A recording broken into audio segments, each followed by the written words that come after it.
Welcome to the Honest Dog Breeder Podcast with me, your host, Julie Swan, where each week we dive in to discuss all things dog breeding so you can build a breeding business you love, producing dogs that fulfill their owners' dreams. I believe you can have an honest dog breeding program that also pays the bills. So throw those pods in your ears while you're cleaning kennels. I'd love to join you. It was a Tuesday afternoon and the weather was just starting to get warm. I was in the middle of cooking dinner and was carrying the dripping spatula over to the sink, using my left hand to prevent the spaghetti sauce from dripping on my floor. That's when I saw it. My daughter's little rat terrier, Rosie, tied to Bill's cattle dog, Cinch. I closed my eyes as the wave of irritation flooded over me. You can't pull apart two dogs that are tied. The damage is already done, and you don't want to injure them. We have terrible dirt here in Arizona. It gets into everything, including sliding glass door tracks. The back sliding glass door had been pretty gritty when we went to close it, so we had cleaned it. It slid open and closed like a dream. It slid so well on those tracks that if you closed it with a little too much force, the kind of force we previously needed to close it with over the grit, that it would close and bounce back open. Those 4 inches were all little Rosie needed to get all doe-eyed with Cinch. As I stood there, taking a couple breaths, I tried to reassure myself. Rosie had already had 8 ties with our rat terrier stud in the past few days, so we were going to be fine. Those babies were going to be all rat terriers. At least that was my hope. The puppies came on a Saturday. Puppy after puppy came out. The first had normal rat terrier colors, and I breathed a sigh of relief. Until the second came out. Her face didn't have symmetry, which is unusual for a rat terrier. As she dried off, I saw she wasn't a tricolor, but a quad color. She was white with tan points, but her patches were gray with black flecks. That's when it was confirmed. These weren't all rat terriers. My heart sank. After how many years of breeding this?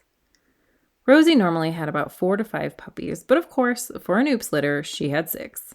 And they were all girls. As they matured, it was obvious they were all part cattle dog. I swear Cinch ran around the property prouder than ever. He already thought he owned the place, but now I swear he had a little extra pep in his step. As you can see, oops litters happen. They can happen quickly. They are prevented through management, but management isn't a perfect solution. If you've had an oops litter, I don't want you to feel bad. Unlike humans, dogs aren't as discriminating with mate selection. They'll pretty much take whatever they can get, even if it's their dad, brother, or another breed. It's this fact that has me chuckle a little under my breath when people accuse breeders of forcing dogs to have sex. This is hardly the case. We do everything in our power to keep them apart. So what do you do if you've had an oops litter? All life is precious. I truly believe that. Everyone deserves a chance at a good life, even if they weren't exactly planned. I still love my son after all. Let's first clarify that an oops litter entails quite a range of accidents. It is any breeding that occurs without intention. This includes breeding a female too early, before you intended to breed her, or it could be breeding her to the wrong stud in your program, or maybe one that isn't as complementary to her traits. It involves breeding dogs too closely related, as in a father-daughter or a brother-sister, and it of course involves the accidental breeding of one of your dogs to the wrong breed, as was my case. Depending on the type of oops, you'll handle it differently. If the breeding is too soon, as in the bitch was younger than you hoped, it's okay. Scientifically, if she can cycle and carry a litter, she is physically mature enough to do so. A younger bitch often produces very healthy puppies, since she's so young and healthy. However, she may struggle with emotional maturity with the puppies. I affectionately refer to this as teen mom syndrome. I don't mind this, generally. If her line has good mothering ability, then she will too. It just may take into the second week of the puppies before it all clicks. I have never had an issue with a young first-time mom, and I do breed my dogs on their first full heat as standard. This is usually around 12 to 14 months for my breed. If you feel like me saying that just ran nails down a chalkboard, hear me out. As far as I can tell, the standard of 2 years to wait for a breeding bitch is only supported by one thing: the OFA holding off on giving a dog a permanent score on hips until 2 years of age. Somehow this arbitrary age given by the OFA has become an industry standard catchphrase. Isn't that what they always say on Facebook? Wait until 2 years to breed and title your dog. Well, you know how I feel about titles as a means of vetting your breeding stock. If you don't know yet, check out episode 11, Are Titles Necessary for a Successful Breeding Program?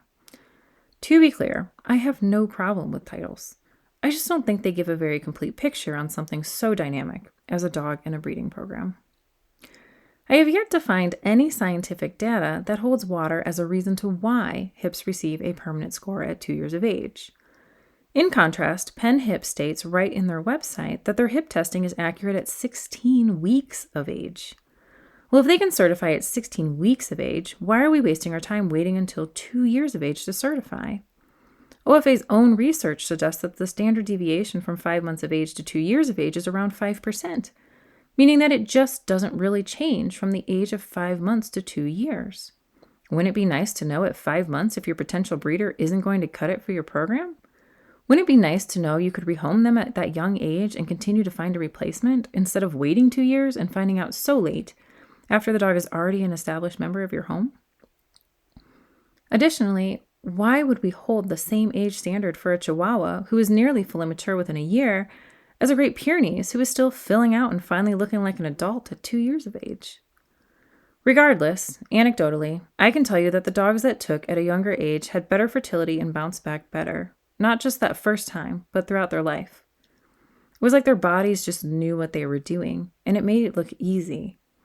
I wish my pregnancies were as impressive as theirs. They were not. Okay, but I digress. Back to oops litters. If your oops litter is to the wrong stud and he isn't as complimentary as you would have hoped, then you need to assess if there are any known issues with this breeding. For example, are both dogs Merle? If so, is there a chance you'll have deaf puppies in this breeding? Knowing this, we need to make a special vet visit to check for these issues. This can happen with any genetic trait where both animals are carriers of the negative recessive gene. So if we have this information, we owe it to our buyers to do the best we can to understand the associated risks. Often this can be a DNA test assessing the traits of each puppy in the litter. If she was bred by 2 studs and the puppies are not obviously from one stud or the other, you may need to do DNA tests for parentage, as it is probably a dual sire litter. This will be especially important if one of the studs, in combination with your bitch, would create genetic issues for buyers. This is the tough thing about oops litters. Often they carry additional costs and sell for less money. In the event the breeding is too close genetically, you may choose to refuse to offer breeding rights for those puppies.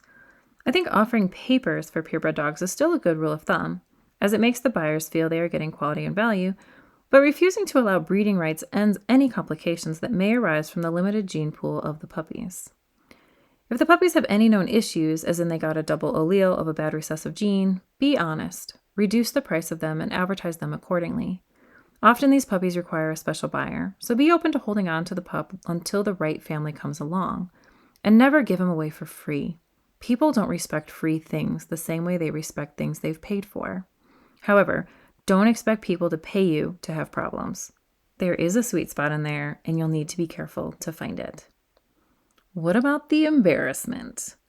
Well, as we know, we have 2 things working against us. One, as breeders, people see us on a higher level of dog ownership.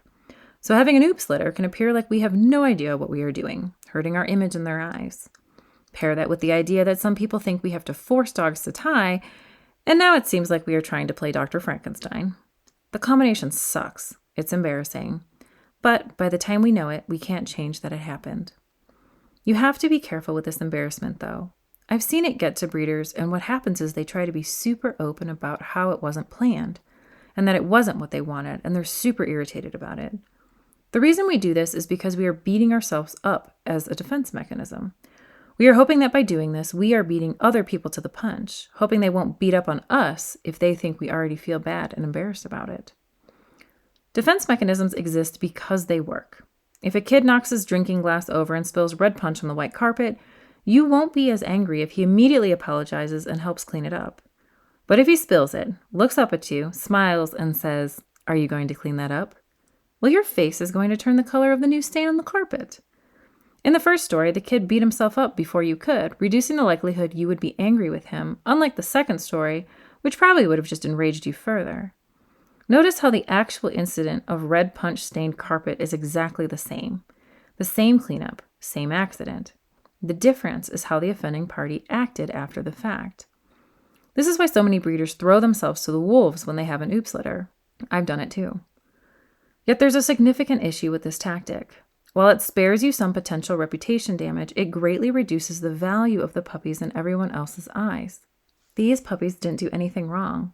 They didn't choose to be an accident, and yet with this tactic, everyone sees them that way, as unwanted and undesirable.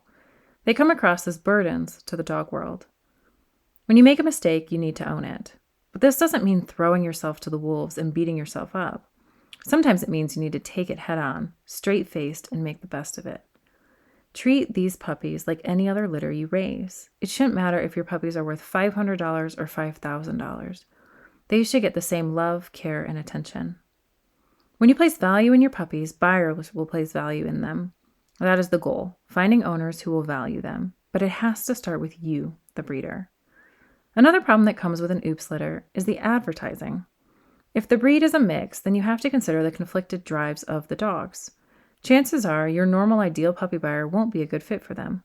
So sit down, really evaluate the differences in the two breeds and how they will mesh or conflict, and see who would be a good fit for them. In the case of my cattle rats, they had the coat of a cattle dog, but it was a little thinner, though still prone to shedding more than a rat terrier. The bonus was they were more people-focused like the cattle dog, who is all about his owner. But they were less prone to separation anxiety because of the rat terriers, who are fairly independent. They love their owners, but have no issue managing themselves on their own. I would say they are a little less neurotic than a cattle dog. This became a selling point. We advertised them as cattle dogs who weren't prone to separation anxiety.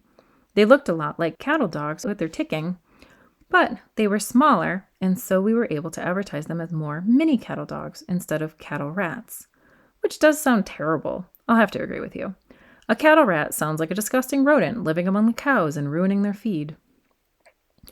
The lack of a honed ideal puppy buyer, paired with the embarrassment that it happened, often delays us in our efforts for advertising. We freeze because we don't know how to do it.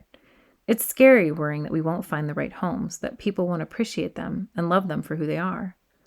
This is normal, but your best bet is to start advertising them right away. You don't need to say they were an oops, nor do you need to say they were planned. You can just start by saying they're available and explaining what they're like in temperament, personality, size, and design. I was pleasantly surprised by all the families who took the cattle rats. They were amazing homes. Yet there were people who were only concerned with getting a cheap puppy, but I avoided them, refusing to engage in further conversation once their intentions were clear. You'd be surprised how good your gut is at seeing this in people. I highly recommend reducing their price if they aren't purebred, an intentional cross, or a good fit of purebred parents, even if they are genetically sound. The goal is to find them quality homes who value them, not ones to pad your pockets. They're a unique situation, so we have to be flexible with them. However, remember, they are worth money, they have value, and they still deserve the best. I hope this has helped put your mind at ease if you've ever had an oops litter. It certainly happens.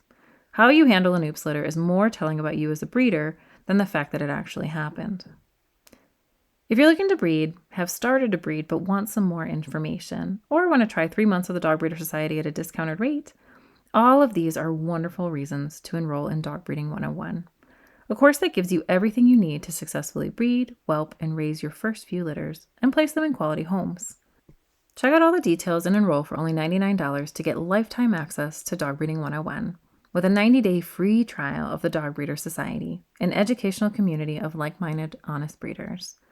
Learn more or enroll at honestdogbreeder.com/DB101. That's Delta Bravo 101. This discounted pricing will only be available until April 9th. Thank you for joining me for another episode of the Honest Dog Breeder Podcast with me, your host, Julie Swan. I'm so glad we were able to spend this time together. Thank you again, and I'll see you in the next episode.